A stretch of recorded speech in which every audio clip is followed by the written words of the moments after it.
Un largo viaje a la oscuridad, capítulo 24. El grupo permaneció silencioso durante unos instantes, observando a los hombres que se alejaban cuesta arriba, y que se llevaban a un Eugenio inconsciente, hasta que uno de ellos se movió. Se trataba de Biglieri, a quien Quiroga mentalmente llamaba el tirapiedras. Soltó un grito de rabia y fue en pos de los hombres que escapaban. Alrededor de 20 segundos después, las primeras criaturas emergieron del río y comenzaron a reptar sobre las piedras humedecidas de la orilla, moviéndose en dirección a Quiroga Irán. Algunos de los miembros del grupo, como por ejemplo Katia, que era relativamente nueva allí abajo, retrocedió un par de pasos e hizo ademán de huir. Pero antes de que pudiera lograr su cometido, Abel la retuvo de un brazo. No te muevas, Dijo. Ellas están de nuestro lado. No nos harán daño. La chica asintió, sin mucha convicción, tragando saliva. ¿Cuántas criaturas había? ¿Y qué hedor emitían? Salían de las aguas y se arrastraban por las piedras de la orilla, dejando un rastro de baba amarillenta detrás de sí. La superficie del río, habitualmente calmada y con apariencia estancada, ahora bullía de tentáculos que se acercaban rápidamente a la costa. Algunas de las criaturas, grandes y altas como coches, pasaron a su lado y uno de sus tentáculos la golpeó en la pierna, haciéndola caer. Katia gritó y de inmediato Lucía, que era otra de las mujeres del grupo, la ayudó a levantarse. Será mejor que salgamos de su camino, susurró Lucía. Se subieron a una roca y se limitaron a mirar. Los otros integrantes del grupo hicieron lo mismo, retrocediendo hasta ubicarse en terreno seguro. Ninguno de ellos, excepto quizás el supervisor, había visto tantas criaturas juntas. El espectáculo los conmovía y los llenaba de repulsión al mismo tiempo. Las babosas parecían furiosas y se movían a una velocidad aterradora. Algunas pasaban por encima de las demás y sus tentáculos se entrecruzaban, pero nunca detenían la marcha. Los ruidos viscosos llenaban la cueva y hacían que los dientes de Katia rechinaran. Iban en pos de Quiroga y del otro hombre vestido con traje de buzo.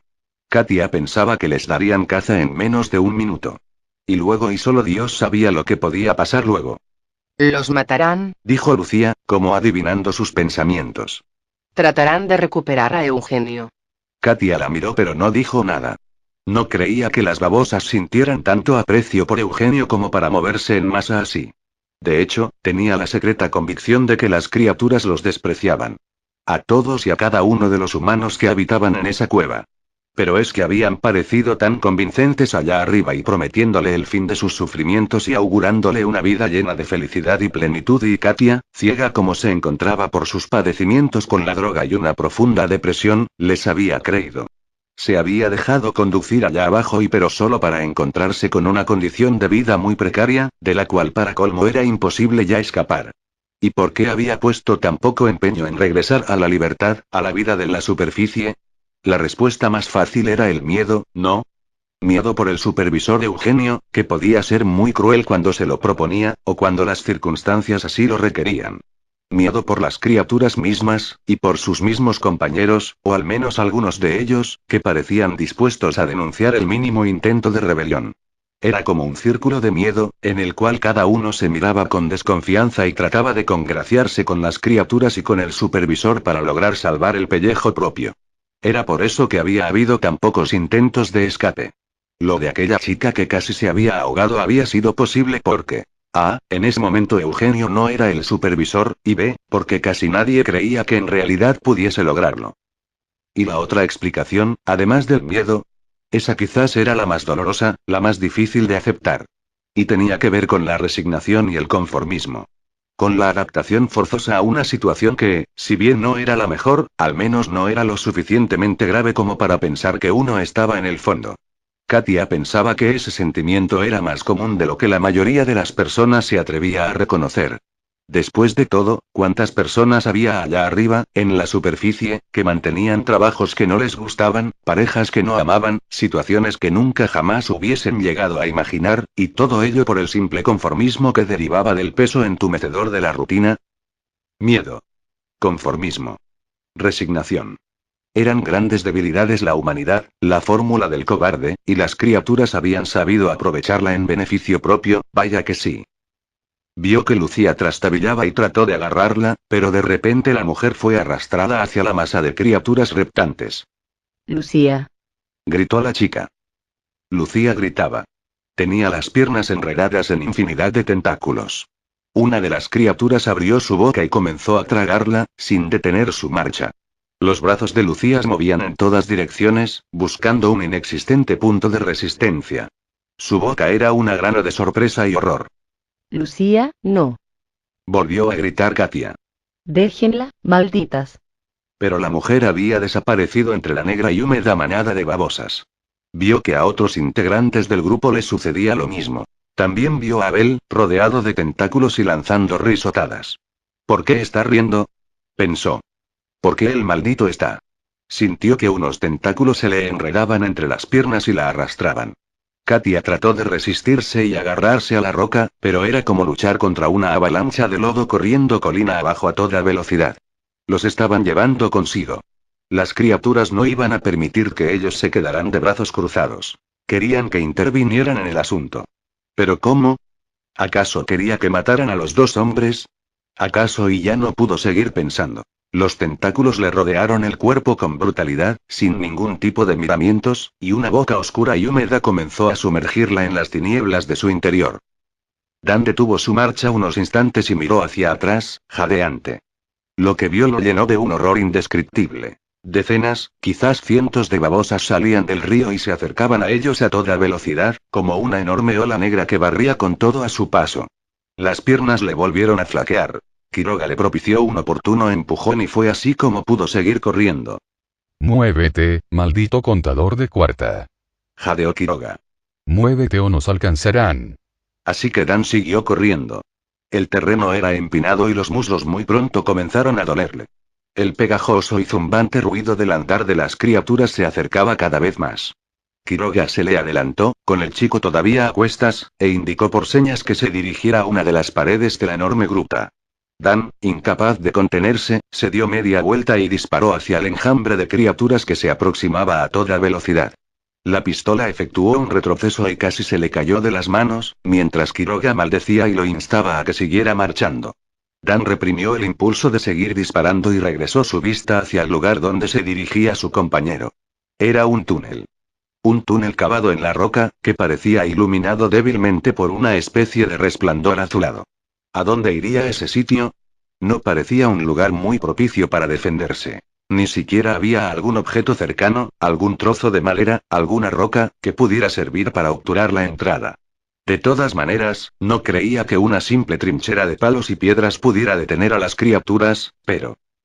Estaba pensando en esto cuando algo al costado de la pared le llamó la atención.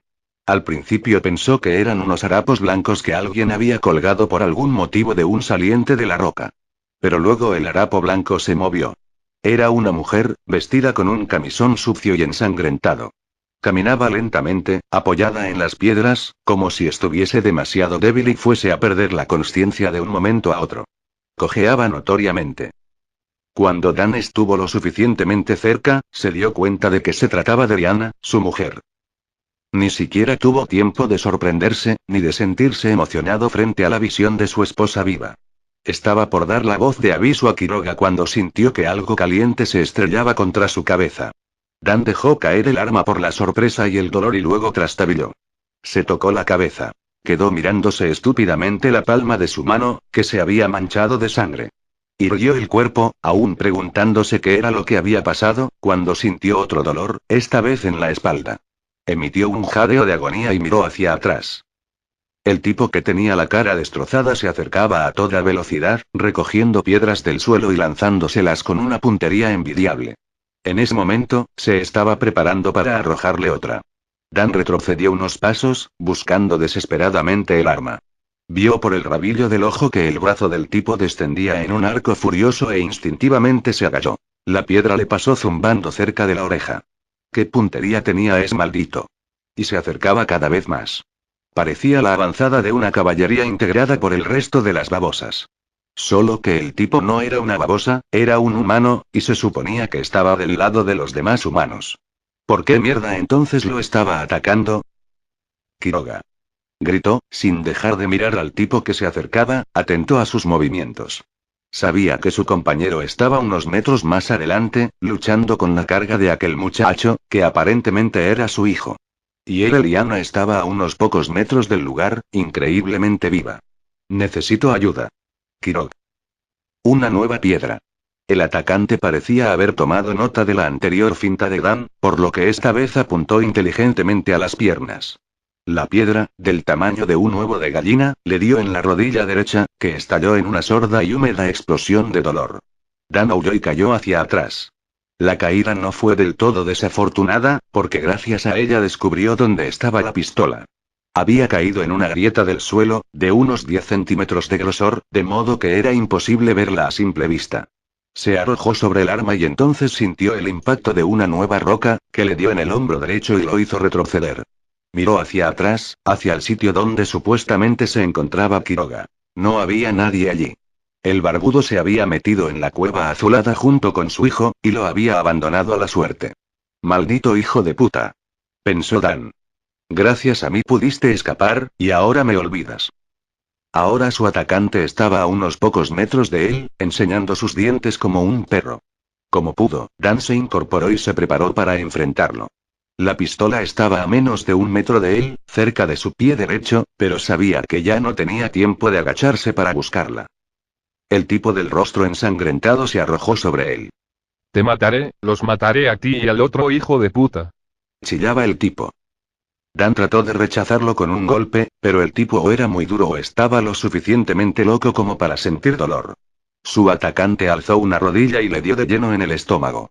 El cuerpo de Dan se dobló en dos, buscando aire, y en menos de 10 segundos recibió cerca de 10 puñetazos en las costillas, en los hombros, en la cara y en el cuello. El tipo lo atacaba con una furia demencial, gritando incoherencias y moviendo sus manos como terribles y dolorosas aspas de molino. Dan trató de levantar un brazo para defenderse, pero era como querer detener la creciente de un río con un listón de madera. Jamás en su vida había recibido una paliza así. El tipo lo estaba masacrando. En un último y desesperado intento arrojó un golpe a ciegas, pero ni siquiera tuvo la suerte de acertarle en un lugar que pudiera resultar mínimamente doloroso. Supo que, si no hacía nada para evitarlo, moriría bajo los golpes de aquel maldito loco. Vio que había una piedra suelta muy cerca suyo, quizás era una de las que le había arrojado su atacante. Extendió una mano para recogerla, y de inmediato recibió un pisotón que hizo que sus dedos crujieran. Abrió la boca para gritar, pero recibió una nueva serie de fulminantes golpes en las costillas que hizo que se quedara sin aire otra vez. Liana, pensó. ¿Estoy tan cerca de ella, o solo fue una visión? Pero no podía ser una visión. Si el hijo de Quiroga estaba vivo, entonces no había motivos para no suponer que Liana también lo estuviera. Y había llegado tan lejos, atravesando ríos y cuevas subterráneas, enfrentando infinidad de peligros, solo para que un jodido loco, del que ni siquiera conocía su nombre, truncara su objetivo a solo un paso de conseguirlo. No podía ser. Debía sacar fuerzas, de donde fuere. No podía dejar que un tipo anónimo lo separara de Liana para siempre. Vamos, se dijo a sí mismo. Vamos, maldito contador enclenque. Saca fuerzas de donde no tienes.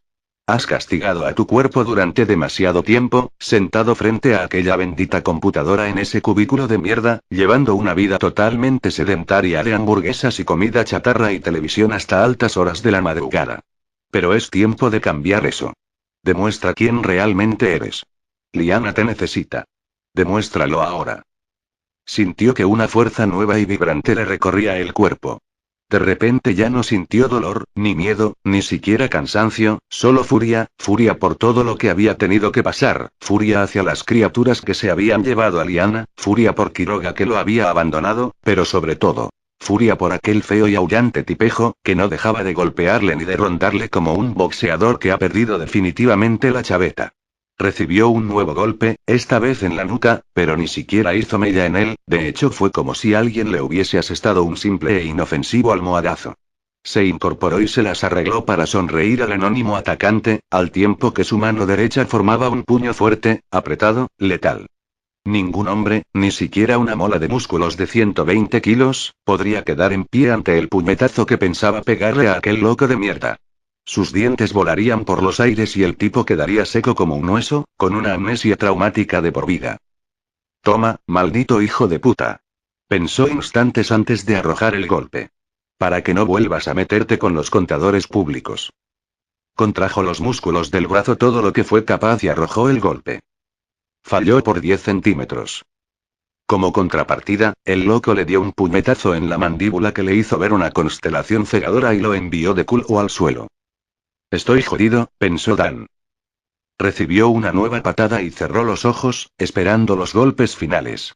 Respiraba como un asmático y tenía la boca y la nariz cubiertas de sangre. Sus manos se crisparon sobre las piedras y sus piernas resbalaban inútilmente tratando de encontrar un punto de apoyo y huir. Le chillaban los oídos. ¿Y por qué el maldito ahora no seguía golpeando? ¿Acaso se habría apiadado de él?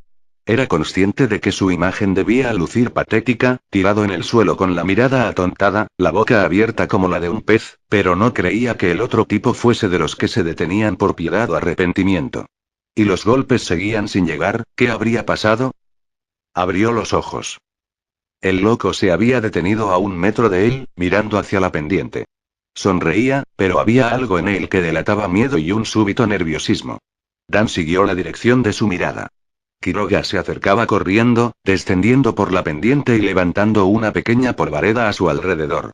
En ese momento, a Dan le pareció tan grande como Goliat, y tan enfurecido y temible como Zeus, el dios de todos los dioses. Sus puños, del tamaño de melones, trazaban arcos furiosos al costado de su cuerpo. El loco, que quizás no estaba tan loco como para no percibir el peligro, retrocedió un paso y recogió una piedra del suelo. Cuidado. Quiso decir Dan, pero estaba demasiado exhausto como para pronunciar palabra, mucho menos un grito de advertencia. El loco pareció medir a su contrincante y luego arrojó la piedra. Llevaba una trayectoria perfecta, y Dan pensó que tenía el potencial de reventar la cabeza de Quiroga, pero lo cierto fue que éste la apartó de un manotazo, como si fuese una bolita de papel arrojada por un niño, y siguió avanzando. La sonrisa del loco se evaporó. Ya tenía a Quiroga prácticamente encima.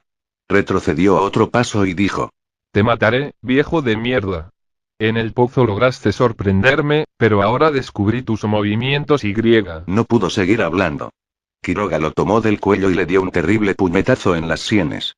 Los ojos del loco se pusieron blancos y la parte delantera de sus mugrosos pantalones se humedeció. Cayó como si de repente todos sus huesos se hubiesen transformado en gelatina.